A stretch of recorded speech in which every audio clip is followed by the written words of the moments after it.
हैं। जो भी इस नदी में स्नान करता है उसे सिद्धि प्राप्त होती है। सिद्धि की इच्छुक सभी लोग जाकर उसमें स्नान करते हैं। महामुनि भगवान कपिल अपनी माता की आज्ञा से अपने पिता का आश्रम त्याग कर उत्तर पूर्व दिशा की ओर चले गए। जब वे उत्तर दिशा की ओर जा रहे थे तो चारों गंधर्व मुनि तथा अप्सराओं ने उनकी स्तुति की और सब प्रकार से उनका सम्मान किया। समुद्र ने उनका पूजन किया और रहने हेतु स्थान दिया। आज भी भगवान श्री कपिल तीनों लोकों के बद्ध जीवों के उद्धार हेतु वहाँ समाधिस्थ हैं और शाक्य दर्शन के समस्त आचार्य उनकी पूजा करते हैं। तुम्हारे पूछे जाने पर मैंने तुम्हें बताया, हे पाप रहित भगवान कपिल, श्री कपिल तथा उनकी माता के वृत्तांत तथा उनके कार्यकलाप समस्त वार्ताओं में शुद्धतम है।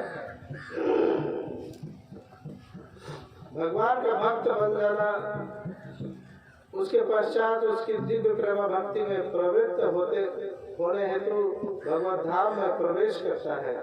तो वो व्यक्ति जो भगवान के नाम, भगवान कपिल के द्वारा दिए गए जो सांख्य दर्शन है उसको सुनता है, पढ़ता है, वो व्यक्ति भगवान का नाम जप करते हुए भगवत धाम को चला जाता है। हरे कृष्णा कृष्णा कृष्णा हरे हरे, हरे राम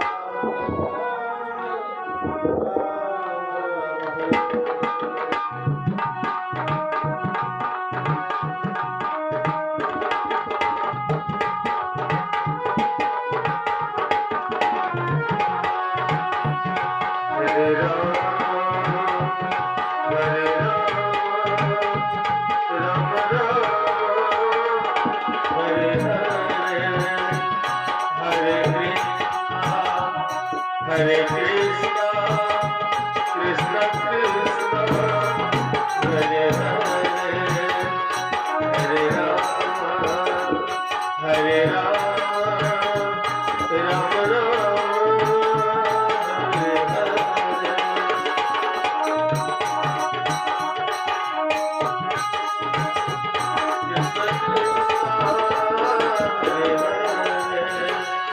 Hare Rama.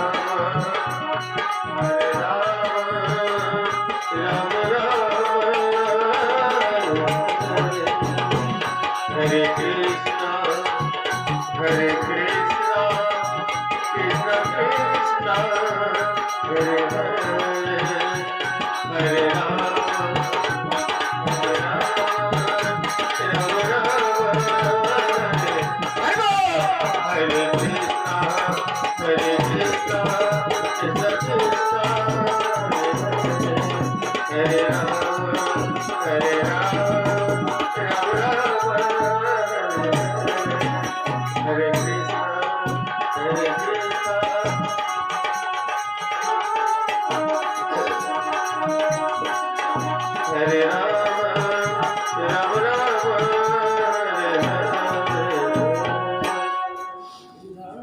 आगे मैत्रेय मुनि पुनः कहते हैं कि स्वयंभू मनु की पत्नी शतरूपा से 3 कन्याएं उत्पन्न हुई, जिनके नाम आकुति, देवहूति, प्रसूति हुई।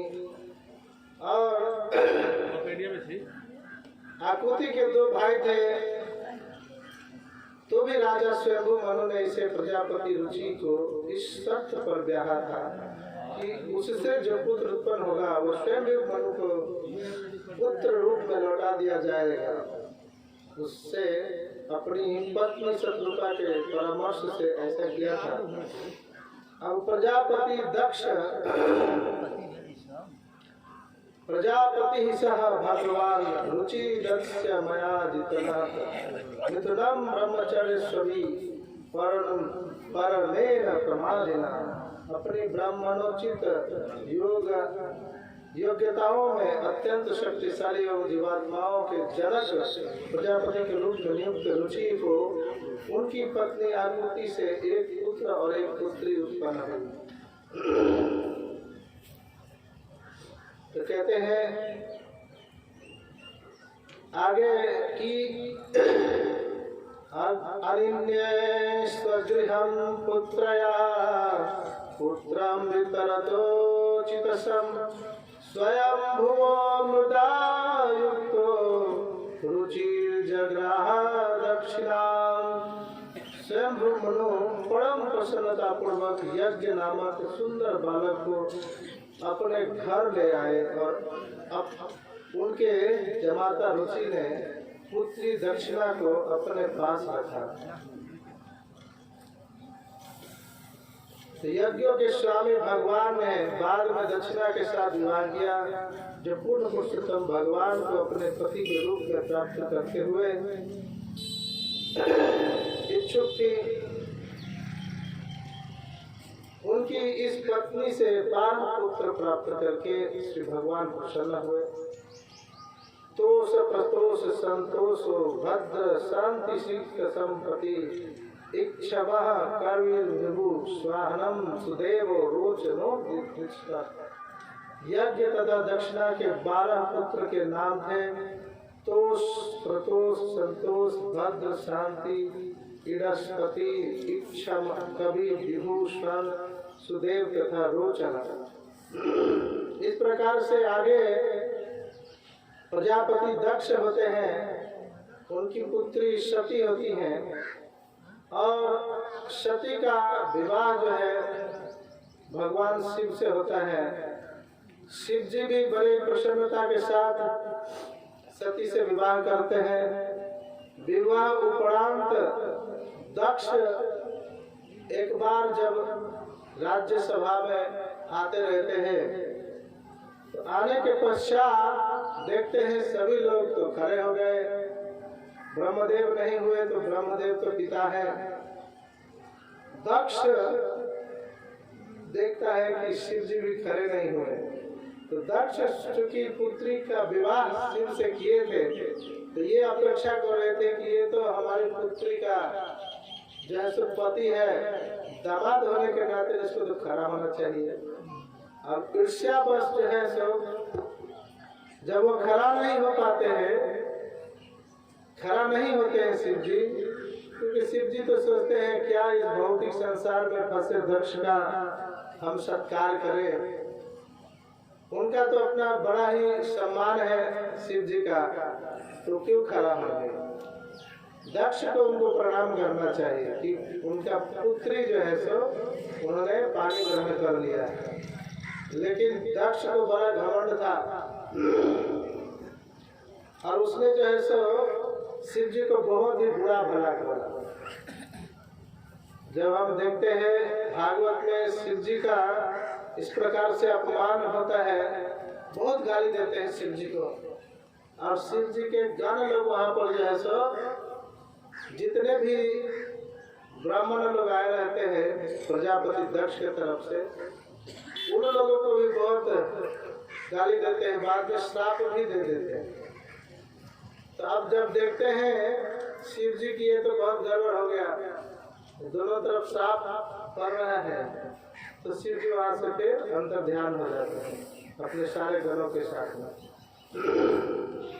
फिर से जब वहाँ माहौल जैसे तैसे शांत होता है सभा का, अब एक दिन जो है सो बहुत बड़ा यज्ञ करने वाले होते हैं प्रजापति दक्ष, और यज्ञ के जो यज्ञ समारोह रहता है उस समारोह में दक्ष ने सबको निमंत्रण दिया होता है, लेकिन शिव जी को निमंत्रण नहीं देते। और शिव जी को निमंत्रण नहीं दिए तो नहीं दिए, अपने पुत्री को भी नहीं पूछे। तो दक्ष का जब इस प्रकार का घटना देखे तो पार्वती जब बाहर निकल के देखते हैं तो कहते अरे बाप, इतना सब धज करके सब कहाँ जा रहे हैं। तो कहते तुम्हारे पिता ने ही तो सबको बुलवाया है, बहुत बड़ा यज्ञ करवा रहे हैं और हम सभी को न्योता दिए हैं। तो माता सती जो है सो कहती है ये क्या, हमारे पिता ने हम लोगों को नहीं दिया है न्योता। तो कहते हैं कोई बात नहीं है, अपने घर में नाता थोड़े दिया जाता है। तो जा करके जैसे तैसे शिव जी को समझाते हैं कि देखिए अपना घर में नाता उता थोड़े दिखा जाता है, हम तो उनका पुत्री हैं और सबसे प्रिय पुत्री है। तो इसीलिए कहीं हो सकता है देने में भूल हो गई हो, नहीं दे पाए होंगे, बहुत काम काज रहता है घर में, इसलिए नहीं दिए होंगे। तो हम लोग का ऐसा थोड़ी है, वो जब भूल गए तो हम लोग को जाना चाहिए ना, घर में त्योहार घर है। तो माता सती को बहुत ही प्रेम से शिव जी समझाते हैं कि देखिए जहाँ पे न्योता नहीं दिया जाता है, अगर कोई व्यक्ति जबरदस्ती चला जाए तो वहाँ बड़ा अपमान होता है, और ये अपमान पार्वती तुमको सहने योग्य नहीं होगा। अगर वहाँ पर किसी ने मेरा अपमान किया तो तुम सह पाओगी? तो वो तो नहीं सह पाएंगे, लेकिन फिर भी अपमान कौन करता है? आप तो दामाद हैं और देवों के देव महादेव हैं, सारे देवता गण तो आपसे डरते हैं, कौन आपको अपमानित करेगा? बोले हमको तो कोई अपमानित नहीं करेगा, तुम्हारा पिताजी से डर है, कहीं वो ना अपमान कर दे, और तुम्हारा जो पुत्री का जो मोह है अपने पिताजी से कहीं टूट ना जाए, तो इसीलिए नहीं जाना ही उचित होगा। तो जोर बर जोर जो है सती जो है सो नहीं ही मानी, तो जैसे तैसे भागने लगी, जाइए आप नहीं जाएंगे तो हम ही जाएंगे। तो जाते जाते जो है सो फिर शिव जी अपने नंदीगण को बोल दिए जाओ जाओ उनको बिठा के, ऐसे जाएगी तो बोलेगी घर छोड़ के भाग रही है, उनके पीछे पीछे सुसुकी मैना रोतारी जी नयले सती जी हवा सती जी हवा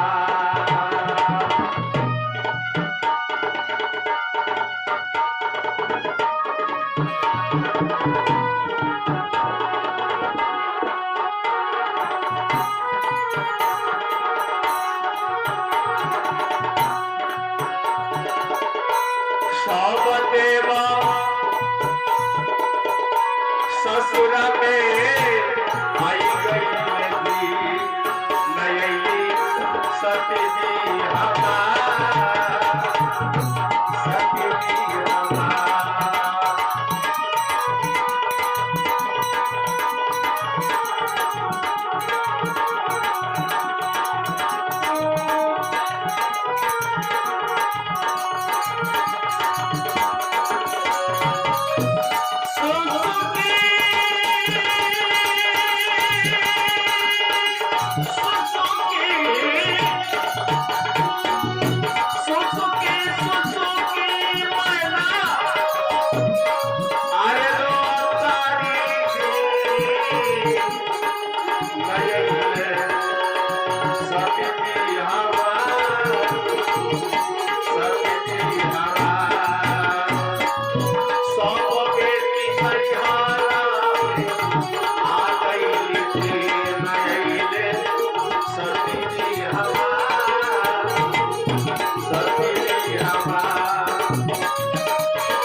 के था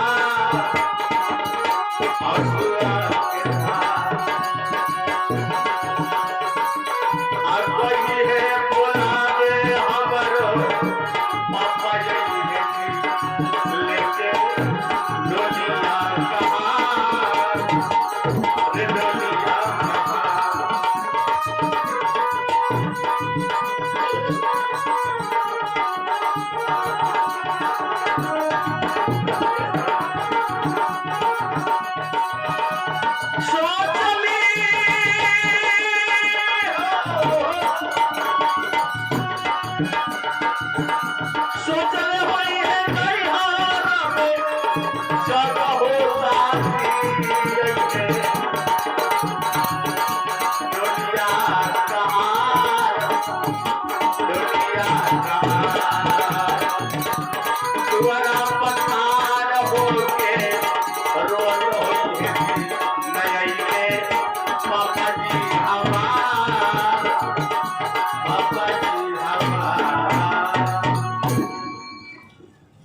तो सती जो है दक्ष के यज्ञ में पहुंच जाती है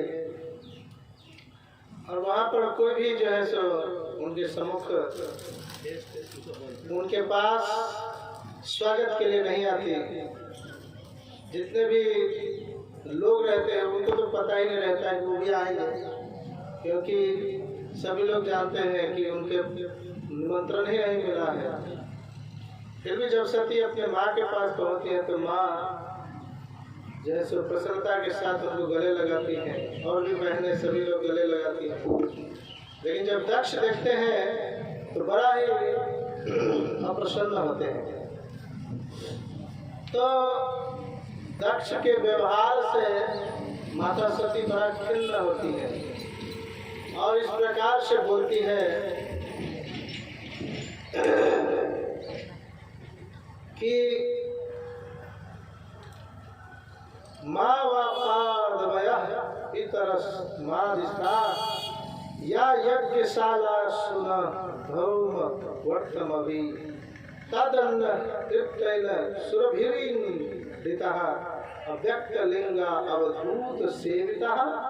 हे पिता, मेरे पास जो ऐश्वर्य है उसकी कल्पना कर पाना न तो आपके लिए और न आपके चाटुकारों के लिए संभव है, क्योंकि जो पुरुष महान यज्ञों को संपन्न करके सकाम कर्म में प्रवृत्त होते हैं वे तो अपनी महान यज्ञों को संपन्न करके वे तो अपनी शारीरिक आवश्यकताओं को यज्ञ में अर्पित अन्न खाकर पूरा करने की चिंता में लीन रहते हैं। हम वैसा सोचने मात्र से ही अपने ऐश्वर्य का प्रदर्शन कर सकते हैं। ऐसा वही कर सकते हैं जो विरक्त स्वरूप सिद्ध महापुरुष हो। कहते हैं माता पार्वती कि आप भगवान शिव के चरण कमलों के प्रति अपराधी हैं। नहीं तेन देहन करे हरे किताब जसो देहो भगवद वेदाल मलम कुंजन मना बिड़ा माम भूत जन प्रसंगतः सत जन्म दिग्यो महावद। आप भगवान शिव के चरणों के प्रति अपराधी हैं और दुर्भाग्यवश मेरा शरीर आपसे उत्पन्न है। मुझे अपने इस शरीर संबंध के लिए अत्यधिक लज्जा आ रही है और मैं अपनी स्वयं भर्त्सना करती हूँ कि मेरा शरीर ऐसे व्यक्ति के संबंध से दूषित है जो महापुरुष के चरण कमलों के प्रति अपराधी है। जब शिव मुझे दक्षिणायनी कहकर पुकारते हैं तो अपने पारिवारिक संबंध के कारण मैं तुरंत खिन्न होती हूँ और मेरी सारी प्रसन्नता तथा हंसी तुरंत भाग जाती है। मुझे अत्यंत खेद होता है कि मेरा यह फैले जैसा शरीर आपके द्वारा उत्पन्न है, अतः मैं इसे त्याग दूंगी। और तुरंत जो है सती यज्ञ के एक ओर बैठ करके अपने आप को जल से पवित्र करती हैं और पवित्र करके उस अग्नि को पुकारती है, अपने मन को शिव के चरणों में रख करके अग्नि को प्रज्वलित करके अपने आप को वहीं पर भस्म कर देती है। अब जैसे ही सती यज्ञ के कुंड में अपने आप को समर्पित कर देती है, तुरंत शिव जी को पता चल जाता है कि सती अब इस दुनिया में नहीं रही। तो बड़े ही क्रोधित होकर के रुद्र अवतार धारण करते हैं भगवान शिव और दक्ष के यज्ञ कुंड के तरफ बढ़ते हैं। दक्ष के यज्ञ कुंड में आकर के बड़े ही उत्पात मचाते हैं। देखते देखते वहां पर जो ऋषिगण होते हैं, जब देखते हैं कि वहां से शिव के सारे सैनिक घर आ रहे हैं, भूत पिशाच बेताल अपने अस्त्र शस्त्र लेकर के, तो इधर से भी वो यज्ञ से ही अपने सैनिकों को उत्पन्न करके दोनों तरफ महायुद्ध छिड़ जाता है।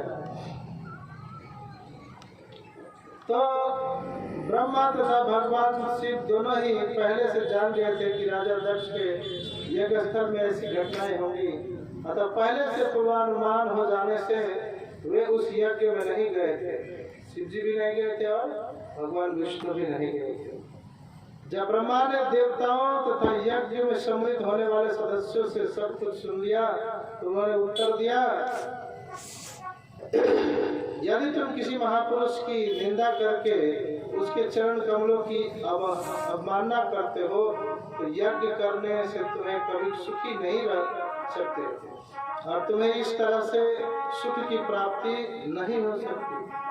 तो अगर किसी यज्ञ में किसी भी देवी देवता का अपमान किया जाता है तो वो यज्ञ सफल नहीं होता है, और जिसके लिए वो यज्ञ किया जाता है उस यज्ञ का फल भी जो है सो सुख प्रदान नहीं करता।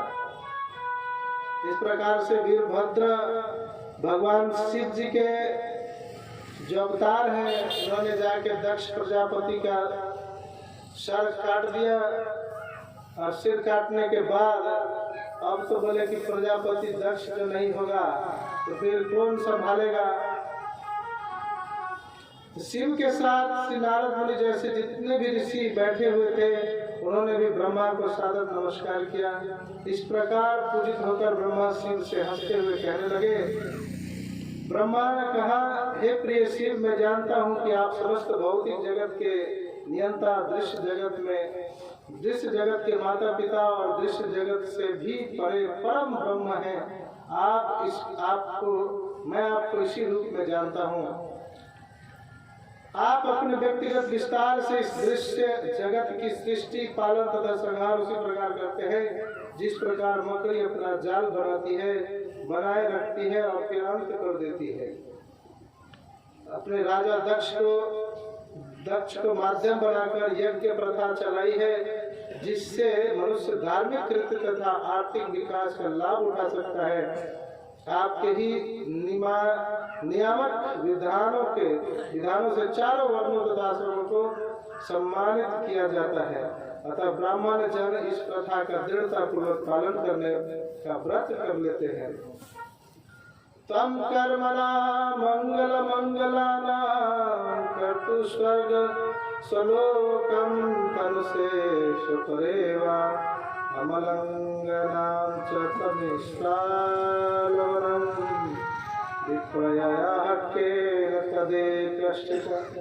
हे परम मंगल भगवान, आपने स्वर्गलोक, आध्यात्मिक वैकुंठ लोक तथा निर्गुण ब्रह्म के क्षेत्र को शुभ कर्म करने वालों का गंतव्य निर्दिष्ट किया है। इसी प्रकार जो दुराचारी है उसके लिए अत्यंत घोर नरकों का सृजन किया है, तो भी कभी कभी ये गंतव्य उलट जाते हैं। इसका कारण तय कर पाना अत्यंत कठिन है।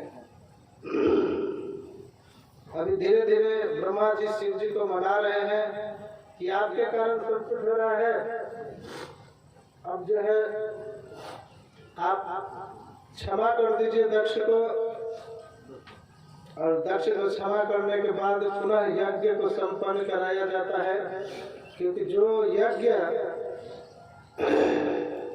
दक्ष रखे रहते हैं तो दक्ष कहते हैं, शुद्धम सदा मनुपराता किलबुधुरयावस्थितम् चिन्मात्रमेकं भयं प्रतिसिद्धया मायं तिष्ठस्य एव पुरुषतममुपेत्य तस्या मास्ते भवान् परिशुद्ध इवात्मन्त्रः।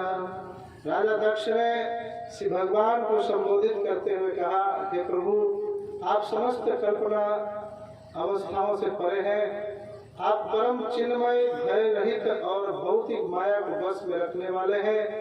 यद्यपि आप भौतिक शक्ति में स्थित प्रतीत होते हैं, किंतु आप दिव्य रूप से अवस्थित हैं। आप सदैव भौतिक कलमश से मुक्त हैं, क्योंकि आप परम स्वतंत्र हैं। ऋषिगण कहते हैं, तत्त्वं न ते भयमलञ्जा रुद्रपाशत कर्मण्येग्रह धियो भगवन्निदामः धर्मोपलक्षणामिदं त्रिविद्याराख्यं ज्ञातं यदर्थमधीदेवमदो व्यवस्था। पुरोहितों ने श्री भगवान को संबोधित करते हुए कहा, हे भगवान, आप भौतिक कलमश से परे हैं। शिव के अनुचरों द्वारा दिए गए शाप के कारण हम सकाम कर्म में लिप्त हो गए हैं, अतः हम पतित हो चुके हैं और आपके विषय में कुछ भी नहीं जानते। उल्टे हम यज्ञ के नाम पर अनुष्ठानों को संपन्न करने हेतु वेद त्रयी अर्थात वैदिक ज्ञान के 3 विभाग के आदेशों में आप फंसे हैं। हमें ज्ञान है कि आपने देवताओं को उनके अलग अलग भाग दिए जाने की व्यवस्था कर रखी है। तो सभी लोग बोल रहे हैं भगवान को कि हम लोग वास्तव में सकाम कर्म में फंस गए हैं, और इस फंसने के पीछे भी कारण है। आज जो ब्राह्मण समाज लोग गिर चुके हैं, ये गिरने के पीछे भी यही कारण है कि राजा प्रजापति दक्ष के समय में सारे के सारे शैवगण जो है, शिव जी के दूत लोग जो है, सभी ब्राह्मणों को खूब भर भर के श्राप दिए और बोले हैं कि इस कलयुग में तुम लोगों को कोई ब्राह्मणत्व नहीं रहेगा, सब के सब दुराचारी बन जाओगे, अभक्षी बन जाओगे। तो उसी का फल है। और अभी और भी कह रहे ब्राह्मण लोग कि हम लोग जो है, हमारे में ये गलती नहीं है, यज्ञ को ही हम अपना धंधा बना लिए हैं। यज्ञ कराते हैं, कोई भी अनुष्ठान कराते हैं, तो ये तो हम लोग जीवकोपार्जन के लिए हो गया है, जबकि ये यज्ञ होना चाहिए था किसके लिए? लोगों के कल्याण के लिए, भगवत धाम पहुंचाने के लिए, जन्म मृत्यु जरा व्याधि से छुटकारा पाने के लिए। लेकिन आजकल तो यज्ञ में बाबा दक्षिणा नहीं दीजिएगा जब तक काम नहीं चले, और जब तक जितना दक्षिणा दीजिएगा उतना ही मंत्र पढ़ेंगे। तो ये किसके लिए हो गया? सिर्फ जीवकोपार्जन बनाने के लिए। सदस्याचु उत्पत्तया भय शरणं पुरुक्कलेश दुर्गेरन्तक्रोध दयालासदिष्टे विषयमृत्ताया अमगेहोरुभारः द्वन्द्वश्रमभे खलामृगभये शोकदावे अज्ञाशार्थः पादौ कस्ते शरणादा कदा याति कामो प्रशिष्टः। सभा के सदस्यों ने श्री भगवान को संबोधित किया, हे संतप्त जीवों के एकमात्र आश्रय, इस बद्ध संसार के दुर्गम्य किले में काल रूपी सर्प प्रहार करने के की ताक में रहता है। यह संसार तथा कथित सुख तथा दुख की खंडकों से भरा पड़ा है और अनेक हिंसक पशु आक्रमण करने हेतु सदैव तत्पर रहते हैं।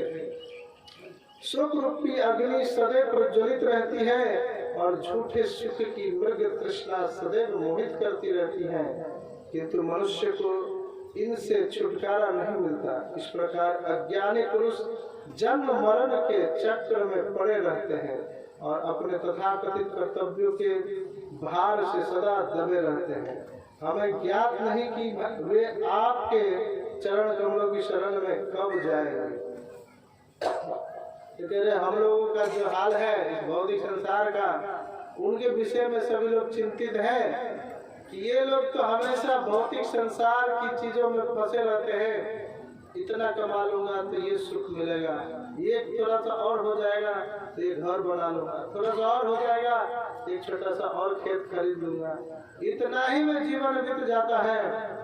तो कह रहे पता नहीं कब ये भगवान की तरफ मुख करेंगे और अपने विषय में सोचेगा। हे प्रभु, इसी भौतिक संसार में लोग मृग तृष्णा कहते हैं। जैसे यहाँ से दूर देखिएगा ना तो उधर चिलचिलाता हुआ पानी जैसे दिखाई देगा, और पानी की तरफ आगे बढ़िए तो और आगे बढ़ जाएगा, तो और बढ़े तो और थोड़ा आगे बढ़ जाएगा, कभी पानी भेटेगा ही नहीं। तो इसी प्रकार से कहते हैं कि रेगिस्तान में जंगल से जब बाहर निकलता है जानवर और चलचलाती धूप में देखता है एकदम चल पानी हो रहा है, तो मृग दौड़ करके जाता है, अरे अब तो पानी मिल जाएगा। जितना दौड़ता है उतना पानी और आगे भाग जाता है। तो मृग जो है आगे भागता है, पानी भी आगे भागता है, और धीरे धीरे उसी पानी के चक्कर में दम तोड़ के बिना पानी के मर जाता है। तो ऐसे ही इस भौतिक संसार के जीवों का हाल है। सोचते हैं थोड़ा पैसा कमा लूंगा, थोड़ा ये हो जाएगा, थोड़ा थोड़ा के चक्कर में बुढ़ापा आ जाता है, लाठी पकड़ लेते हैं, अब कुछ नहीं कर पाएंगे सोच करके बैठ जाते हैं, और बैठ करके भी नहीं छोड़ते हैं, टाइम पास करते हैं ताश खेल करके। हमने एक बार जनकपुर धाम में बहुत सारे बुजुर्ग लोग एक ही जगह चौपाल लगा लेते हैं, ऐसा पीपल वृक्ष के नीचे एकदम खेलते रहेंगे। कुछ लोग खेलेंगे, बाद में सब लोग मुंह देखेंगे, हाँ ये तो ही करना शुरू हो जाए। सब लोग एक दूसरे को, अपने तो नहीं खेल रहे लेकिन खेल का आनंद ले रहे हैं। तो हमने पूछा बाबा ये क्या कर रहे हैं, इससे अच्छा तो नहीं ना कुछ राम कथा कहते हैं, कृष्ण कथा सुनते हैं, भागवत कथा करते हैं। भागवत कथा में कहाँ वो आनंद है जो इसमें आनंद है। तो बोले क्या कर रहे हैं, तो अब हम लोग बुजुर्ग हो गए, बूढ़े, घर में कुछ कर नहीं सकते, बैठे रहते हैं। तो हुआ आगे कहते भर दिन खाली कुर्सी तोड़ते रहता है, रोटी तोड़ता है, नहीं जाएगा खेत में कुछ काम करेगा। तो अब काम करने वाले हैं हम लोग, बताइए। तो इसीलिए वहाँ छोड़ करके इधर आ जाते हैं, इधर तो कोई कुछ नहीं करता। तो इस प्रकार से जो है हम लोगों का हाल हो गया है। हम बोले ये हाल हो नहीं गया, आप लोग बना लिए, क्योंकि समय रहते हुए आपने भगवान के नाम का जप करना शुरू नहीं किया। तो अब कहाँ से मुख में राम का नाम आएगा, कृष्ण का नाम आएगा?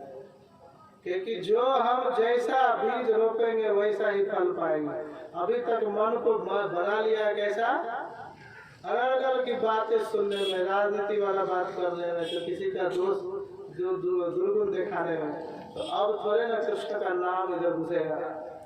थोड़ा देर लेकर के बैठिए, हरे कृष्ण कृष्ण कृष्ण हरे हरे, हरे राम राम राम हरे हरे, तुरंत दिमाग में आने लगेगा, अरे बाप रे आज कौन राष्ट्रपति बनेगा, हो गया 25 चुनाव, हो गया। कहीं जाते हैं मन में कुड़कुड़ाने लगेगा, अंदर बैठ नहीं पाएंगे, उठा करके ले जाएगा चाय की दुकान पे, आपका मन उठा करके ले जाएगा और वहां जाकर पूछेंगे अरे के बना राष्ट्रपति, कांग्रेस का हुआ कि एमएलए का हुआ? इतने में फिर से बस हो गया, एक माला भी जब ठीक से नहीं। लेकिन जो पहले से ही भगवान का नाम जप कर रहा है उसका तो निश्चित रूप से बैठ के जप करेगा, उसमें क्या लेना। तो सुन लिया, लोग ही आकर के बता देते हैं ठीक है अपना जगह पे, हमको थोड़ी ना अठन्नी चवन्नी भी देने वाला है, नहीं हमारे घर में कुछ करने वाला है। तो यहाँ बता रहे हैं वही चीज कि हम लोगों का जो है पता नहीं कब ये लोग जाएंगे भगवान के हाथ।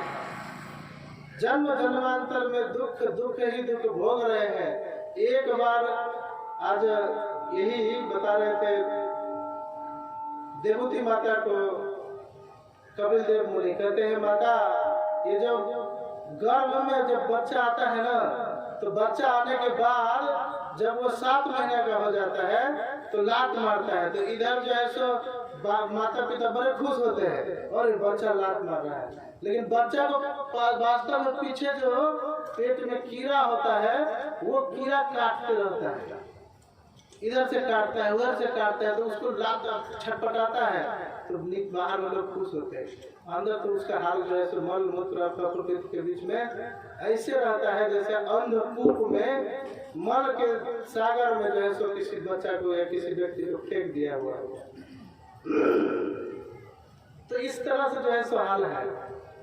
दर्द के मारे छटपटाता रहता है, कोई कीड़ा काट लेता है तो, या ऊपर से कोई चटपटा या कीड़ादायक कोई चीज कड़वा चीज खा लेता है तो उसको दर्द होता है, जलन होता है, तब वो लात मारता है।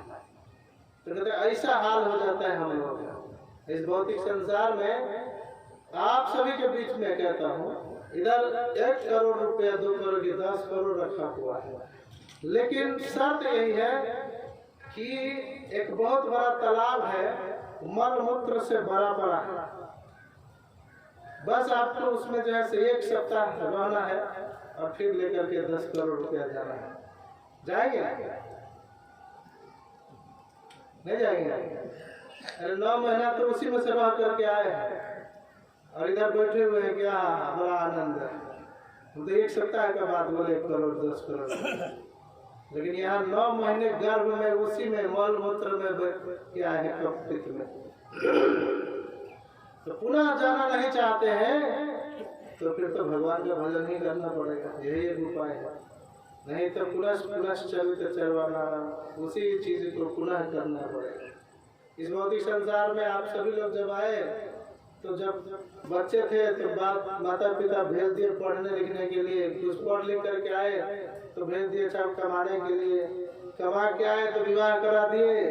अब विवाह जब करा दिए, गले में जब रस्सी खजा बन गया तब क्या करेंगे, तो कमाना और ज्यादा पड़ेगा, फिर बाल बच्चे हो जाए उसको पढ़ाना पड़ेगा। ऐसे धीरे धीरे धीरे धीरे जो है सब और दलदल में फंसते फंसते अब तो ये अवस्था आ गया है कि अब गला से रस्सी न ऊपर न नीचे गला। अब तो भगवान ही एक सहारा है जो लेकर के बाहर कर सकते हैं। इस प्रकार से सभी का यही हाल है।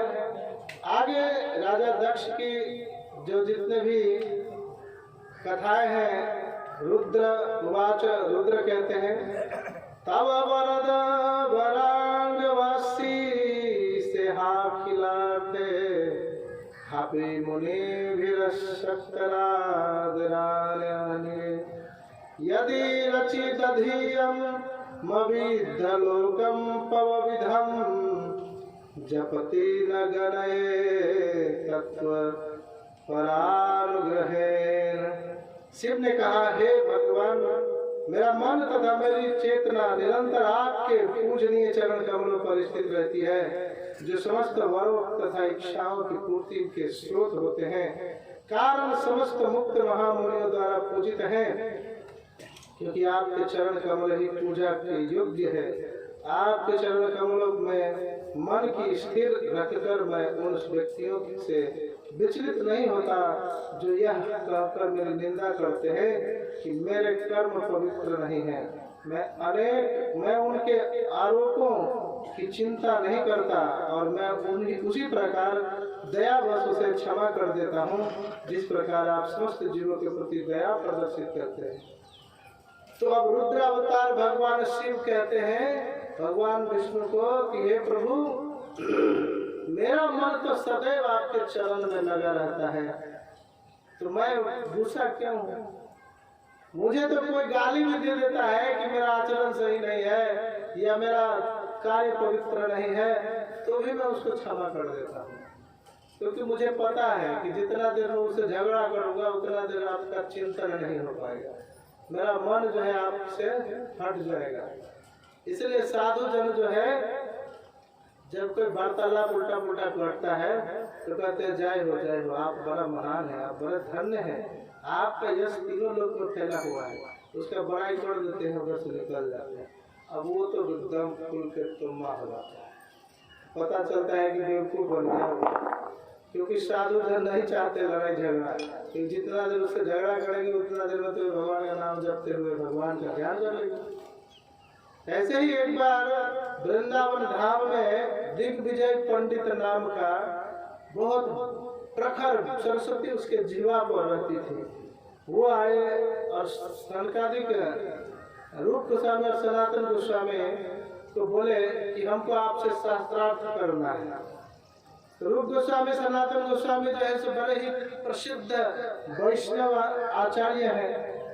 उनका मन नित्य जो है भगवान के चरणों में लगा रहता है।